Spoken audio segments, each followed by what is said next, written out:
High বন্ধুরা, good morning. আমার সকালবেলা উঠে সমস্ত বাসি কাজ হয়ে গেছে। জামা কাপড় কাচা হয়ে গেছে, ঠাকুরকে জল দেওয়া হয়ে গেছে। এখন আমি ভাতও হয়ে গেছে। আমি এখন বেগুন দিয়ে মাছ দিয়ে সকালবেলা তরকারি করবো। হ্যাঁ, আর জামা কাপড় সব মেলে দিয়েছি কেচে কুচে, বিছানার একটা চাদরও কেচেছি। তো কাজগুলো সব হয়ে গেছে। ভাতও বসিয়ে দিয়েছি বললাম। তো এখন বেগুন কাটবো।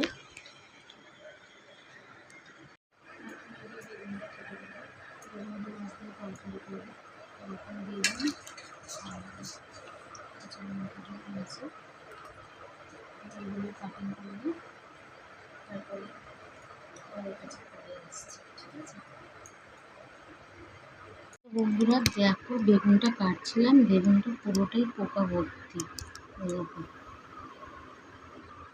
ওই কিছুটা কেটেছি, সকালে তরকারি তো একটুখানি করলেই হয়ে যাবে। দেখতে পাচ্ছ পোকা ভর্তি। চলো আমি তাড়াহুড়ো করে এবার তরকারিটা বসাই। এই যে আমার ভাত এখানে এই যে হয়ে গেছে, ভাতের ফ্লেমটা ঝাড়বো। তারপর এখন বেগুনটা ভালো করে ধুয়ে নিই।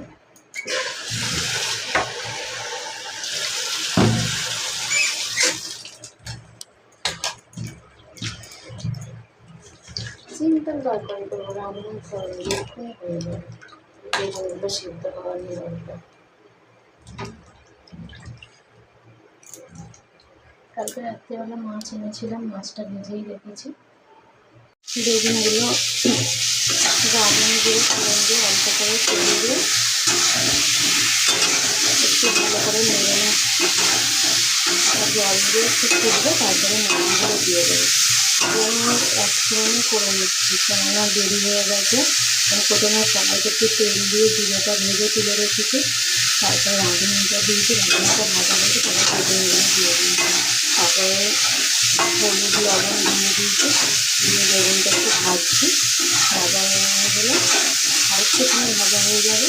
তারপরে আমি কাঁচা লঙ্কাটা অ্যাড করবো, দিয়ে জল দিয়ে ঢাকা দিয়ে দেবো। তারপর একটু ফুটে গেলে মশলাগুলো দিয়ে দেবো। বেশিক্ষণ লাগবে না, তরকারিটা তাড়াতাড়ি হয়ে যায়। বেগুনটা করতে হতে বেশি টাইম লাগে না। তো চলো, তোমাদের কাছে আমার তরকারিটা হয়ে গেলে তারপরে আসছি। ঠিক আছে, চলো। এই হচ্ছে আমাদের সকালবেলার খাবার, বেগুন দিয়ে মাছ দিয়ে একটু ঝোল ঝোল মতো। এই যে ভাত বেড়ে নিয়েছে, এটাই এখন আমাদের সকালবেলার ব্রেকফাস্ট। তো চলো খেয়ে নিই। এই যে চলো খেয়ে নিই, খেয়ে দিয়ে তারপর তোমাদের সাথে আবার কথা বলছি। ঠিক আছে, চলো।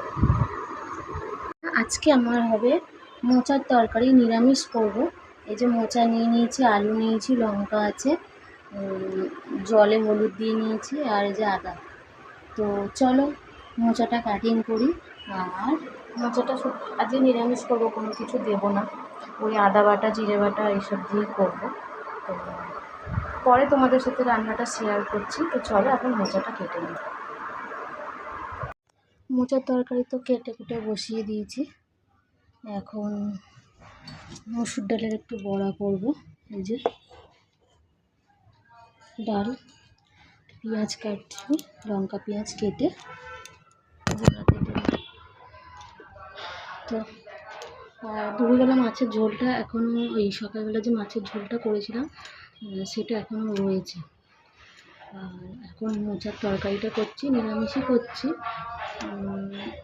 ওই জিরে বাটা, আদা বাটা, কাঁচা লঙ্কা দিয়ে, গরম মশলা, ঘি দিয়ে। তো এখন বসিয়েছি, গরম মশলার ঘিটা দিয়ে নামাবো। তো এখন এটা কেটে জোগাড় করে নিই, ওটা মোটামুটি হয়েই এসছে। আর ভাত বসিয়ে দিয়ে এসছি। ঠিক আছে, তারপর আবার তোমাদের কাছে আসছি। আর এত গরম লাগছে বন্ধুরা, কি বলবো। জানো তো মোচা কাটতে কত দেরি হয়। ঠিক আছে, পরে আসছি।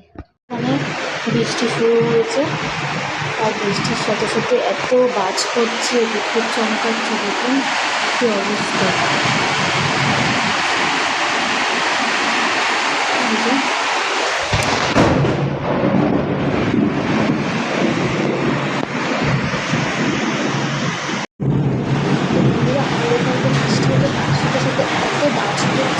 গাছ করছে সে ধারণার বাইরে, প্রচুর পরিমাণে গাছ করছে। আর আমি কালকে সেই যে দোকানে গেছিলাম, তো এই ভিডিওটার সাথে সাথে সেই ক্লিপসগুলো আমি অ্যাড করে দেবো, তোমরা দেখে নিও। আজকের ভিডিওটা আমি এই পর্যন্তই রাখছি। Tata bye bye.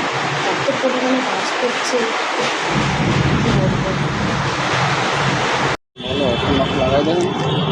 লোকে এখন লাগাবার আর নেই, এই কটাই অনেক আছে। নেট প্যালেসের ব্র্যান্ডিং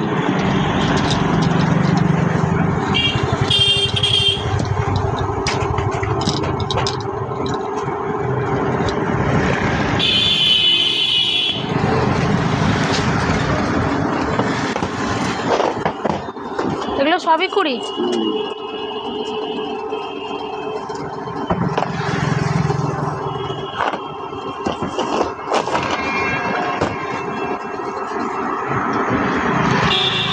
একটা সবুজ ছিল, ওই সবুজটা খুঁজছে। সবুজের মধ্যে বেশ একটা গ্লেজি ভাব হবে। এটা তো কচি কলা পাতা, সে একটা কালচে সবুজের মধ্যে একটা কালার ছিল না, এইটা দেখো, এইটা মনে হতো না, হালকা হয়ে যাচ্ছে না। ওটা কসমেটিক দোকানে কয়েকটা সবুজ ভিডিও যাচ্ছিলাম।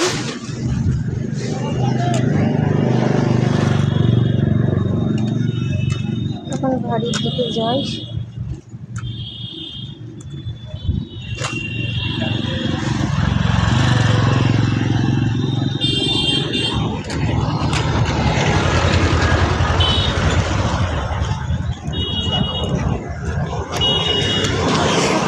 যেন ঝামেলা।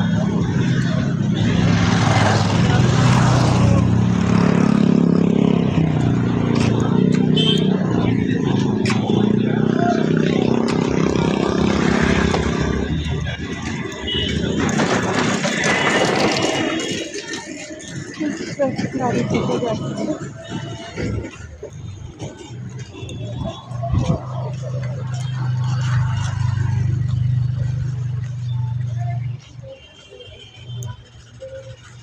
এই যে সব বাজার দোকান নিয়ে সিটিতে উঠে এলাম। দরজাটা খুলি, হাত ভরে আছে, চাবি খুলবো কি করে।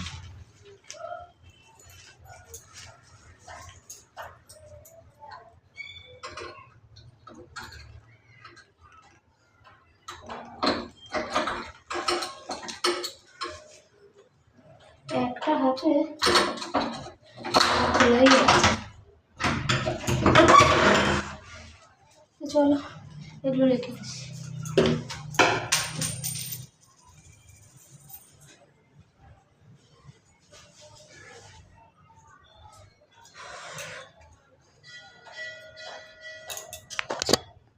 সব রেখে দিলাম। এবার বিছানাটা এখনো তোলা হয়নি, তুলবো, তারপর রান্নার জোগাড়।